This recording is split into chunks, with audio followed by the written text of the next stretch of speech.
traffic. When he gets inside, has a kind of an uncanny way of shielding himself from contact and finding a way to finish at the rim. And here's another thing about him, Steve. Every time he gets his hands on the ball in the backcourt, he's a one-man fast break. It's a win or stay home as they look to keep their hawkish ground and help propel them to a final Game 7 on enemy ground. Well, they'd have loved for this to be a clinching game so they could do it in front of their home fans, but they're still in good shape. I definitely like their chances to win this game and go on to win the series.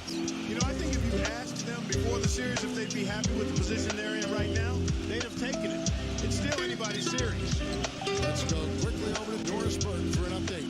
Hey, Kevin, I caught up with Coach Doc Rivers. His main concern going into this game was that some of his guys might view Game 7 at home as a safety net. He said there is no such thing as one game being more or less important than the next. They all count just the same, and he hopes his players understand that. Kevin, back to you. All right, Doris, thanks. Here's Wall, following the three-pointer by Utah. Smooth as silk out of the finger roll. Great move to the rim, and I love the finger roll finish. On defense, the Clippers come into this one after winning on Tuesday. That was no picnic, though, guys. They barely hung on at the end of regulation and finally pulled it out in overtime. Because of the way they got it done, Steve, that could turn out to be one of their biggest wins of the season.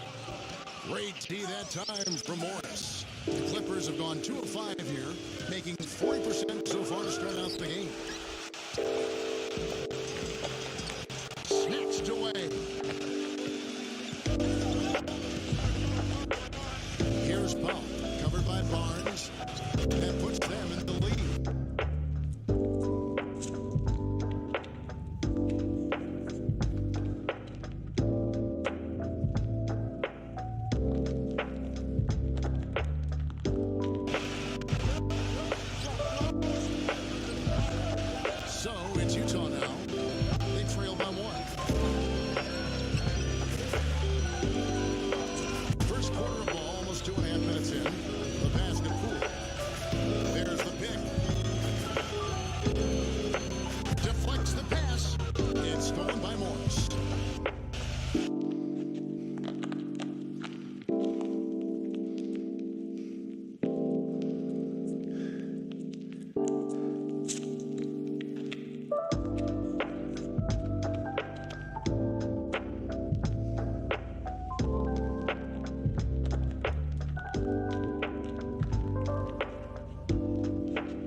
welcome to the NBA Draft. Tonight, we celebrate a new generation of basketball talent making its way into the NBA. Their dedication and hard work have paid off, and this moment is the next step in their promising young careers. It is also a time of optimism and hope for our fans as their beloved teams look for that final piece of the puzzle. The selections that are made tonight will be viewed by millions of NBA fans around the world in more than 200 countries. Everyone is ready, so let's get started.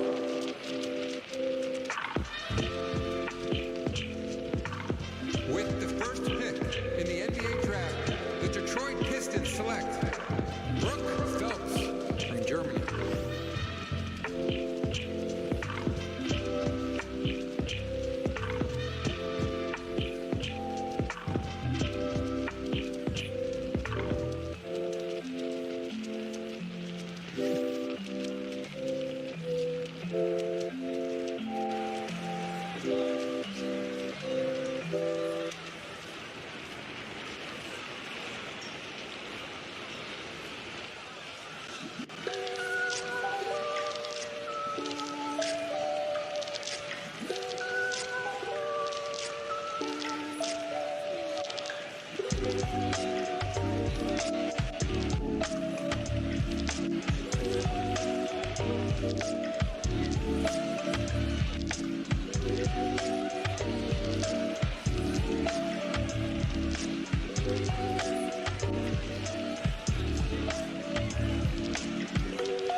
With the 22nd pick in the NBA draft, the Utah Jazz select Jawan McKnight from Texas A&M University.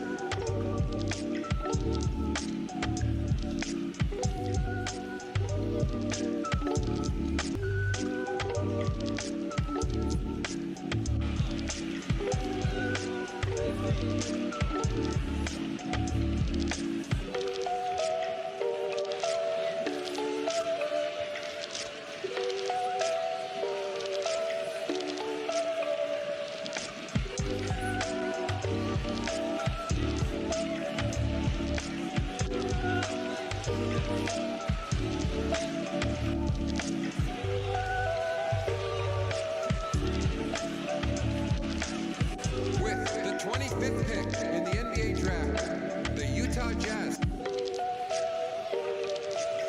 This is the end of the first round. Thanks to the great fans here for your enthusiasm. The second round of the NBA draft will be starting shortly.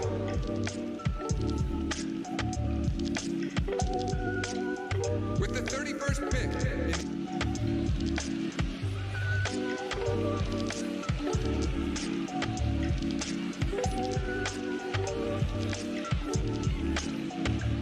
Thank you and good night, everyone.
situation. You know, he can give you 20 plus without showing you the same move twice.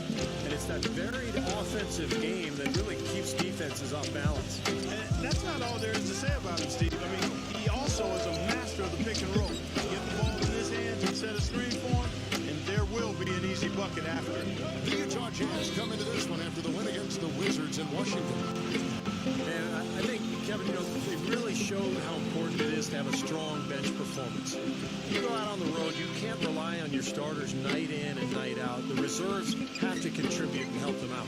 I think we definitely saw that, Steve, throughout the game. They were really tied together as a team. Didn't make any difference who was out on the floor. You'll take every road game win you can, and they're happy with that one. 4 on the clock. Hits the jump hook. And they get the first bucket of the game there. And I think it's going to be a good one. Number 11, defended by Ball. And Jones over to help. That's good. So the only tough part of that basket for him was getting into such good position. The rest of it seemed easy. Number 12, accurate with the jumper from the elbow. I tell you what, fellas, he loves those mid-range jumpers. I mean, that's where he makes his money. First 1:30 gone here in the first quarter.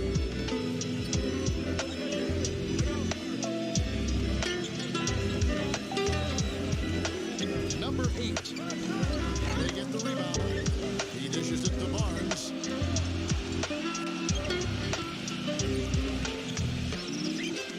It's tipped. Pushing it up. Here's Ball. Watches the slam dunk finish. Man, that's too bad. Easy shot there, and you got to knock that one down. Well, that's a concentration cramp right there. I mean, he just lost focus. Great job. Taking it right at the defense. I like the aggressiveness. Yeah, he left them no choice but to foul there. Utah shooting their first free throws of the game right now. Both shots good from the stripe. We're just about 2 minutes into the first quarter. Let's catch up with Doris from the sideline. Well, Kevin, the head coach for the Jazz gave me just a couple of moments to catch up with them. They managed to get a win in their last contest against this squad, but he's far from complacent, fellas. He said, we know we're facing a dynamite offense. We were fortunate to get a win last time around, but we need to approach this game with the same discipline and attention to detail. This is a game where everyone has to devour that scouting report and try to minimize our mistakes. Kevin? Thanks, Doris. And pretty prudent approach, I think, guys, considering the offensive explosiveness they have to contend with. Definitely, Kevin. You have to have a very specific plan of attack when you play against a club like this one. And even then, guys, adjustments need to be made at some point, and that's guaranteed. I mean, it's always a chess match against this team. And so here's Charlotte after the basket by Utah. Stupendous rush to the rim and a mighty slam on the end of it. But through the teeth of some pretty soft D, I can't help but say that. Well, let's see how that impacts things here, because those kinds of plays sometimes can be game changers on both sides. And Utah has possession. Following the bucket by the Hornets. Nice ball movement by Utah. Number 10.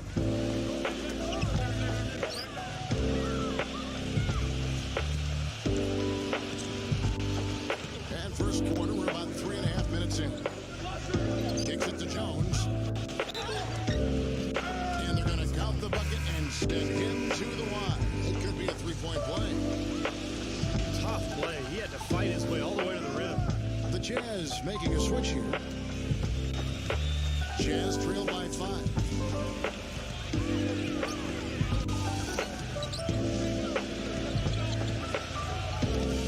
First quarter play and just over 3.5 minutes in.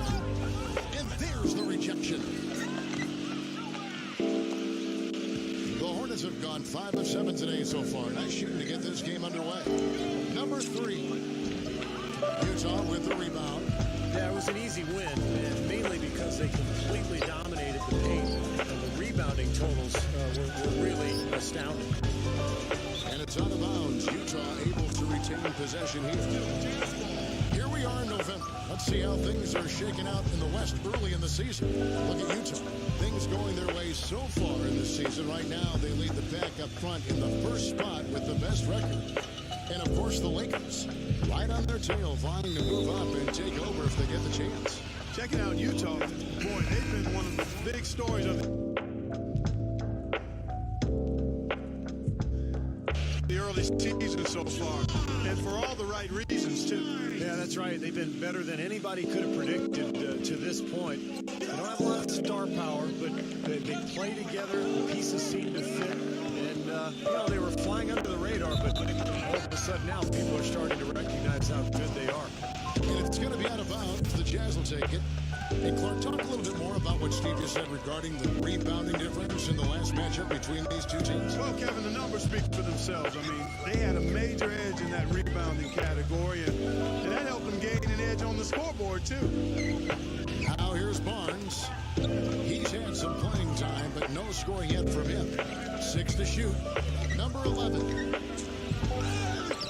Lays it up, and despite of the excellent defense at that. This is great stuff, guys. You can tell he's hurting, but he continues to play well.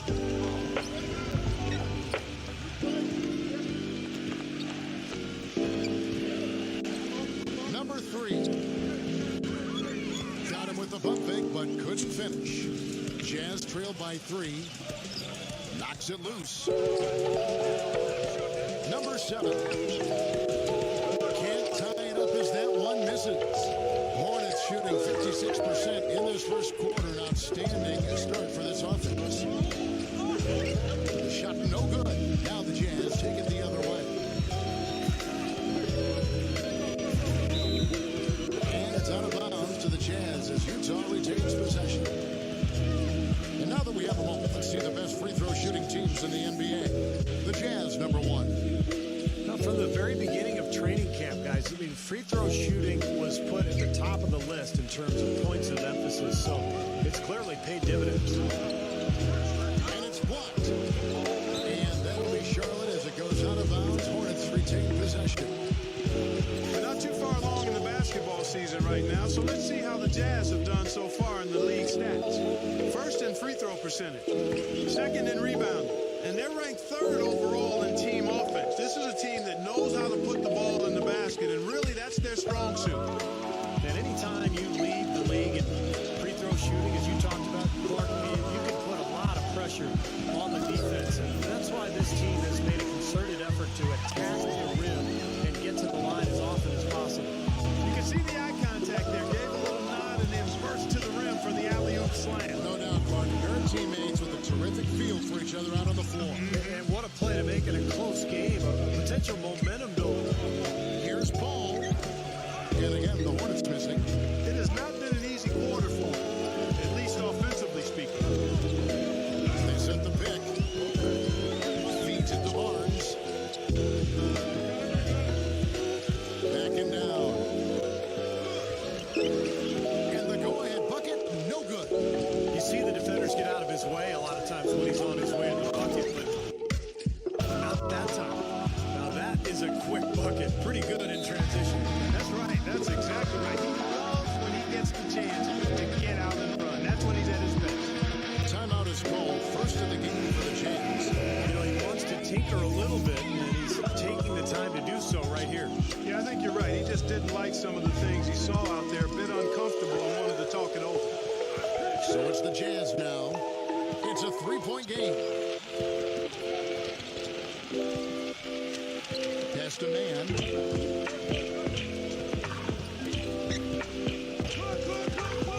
Utah needs to get off the shot here. It's good. This game is all even. They're not going to run that play very often. But, hey, they'll take it. Way to notch that 3. Number 12, defended by man.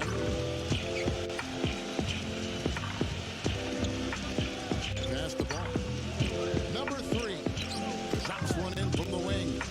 Gets that to go, but it's been a bumpy ride so far. Just 1 of 5 for him overall. Utah has gone 1 of 3 from beyond the arc so far in the game. The pass to McKnight. Jazz passing it around. To the middle.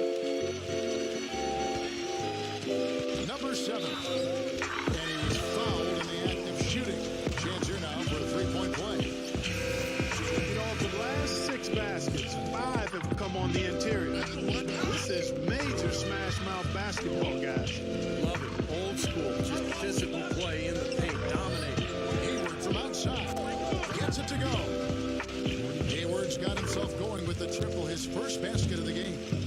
thought the defense really kind of slacked off there. He's going to drill those threes when he gets a good look.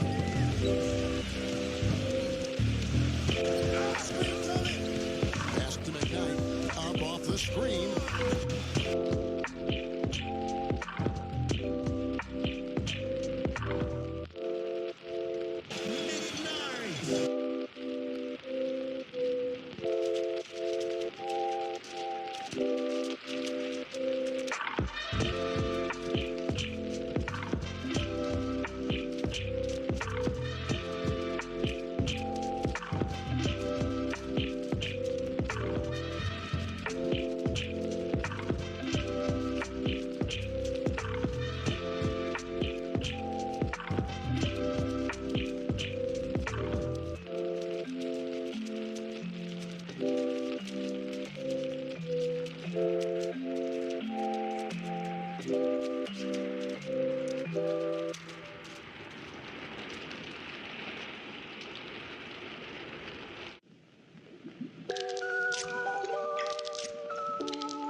starting lineups from point guard to center. This game should be a good one. Hey, guys, what are we going to be looking for in this one for Middleton? Well, he really makes things happen offensively for this club. And as a defender, when you go against him, you have to get help defensively. So it's important for your defense to really communicate with him out on the floor. And he gives them a terrific option in the low post every time down the court. Even with multiple defenders around him, he knows how to create a shot for himself. And for the Pistons, we've got another hometown game here in Detroit. Facing off here against a very talented ball club, guys. This is a tremendous chance for them to put all their skill and talent on display. Well, you know, I think for Detroit, they look like a different team than the one that was a cellar dweller last year. They started the process of bringing success to this franchise. Well, these guys have a lot of pride, Clark, and after such a tough season a year ago, I think they were really focused on making a daily improvement. And I think the whole organization at this point is very pleased with their performance so far. So it's Utah now. After the basket by Detroit gets the bucket. Defense just has to fight over the top of those screens. Especially when the ball is in his hand. I mean, he doesn't miss too many open shots. There's the feed to Hayes.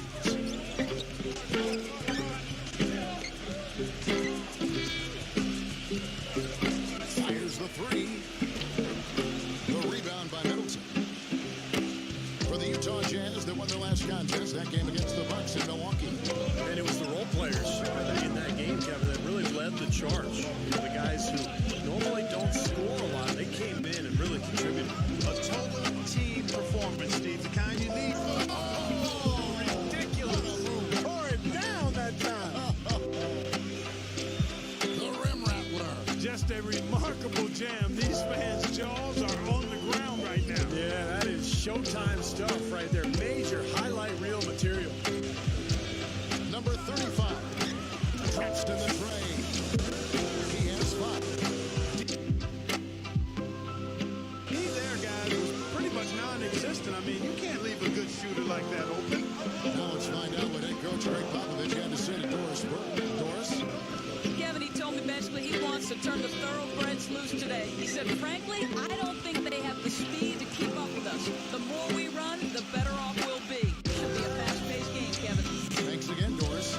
Well, this is how you completely rattle an opponent's rhythm. Yeah, you know, such terrific on-the-ball defense to trigger the transition opportunity. And it wasn't just a tough D, it was the exclamation point they put on the fast break with the slam.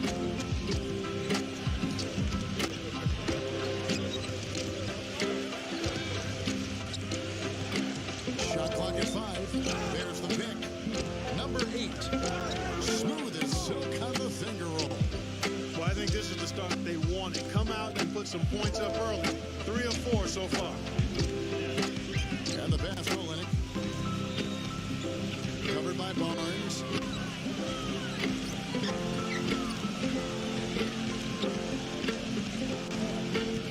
Number 35. Defended by Middleton. And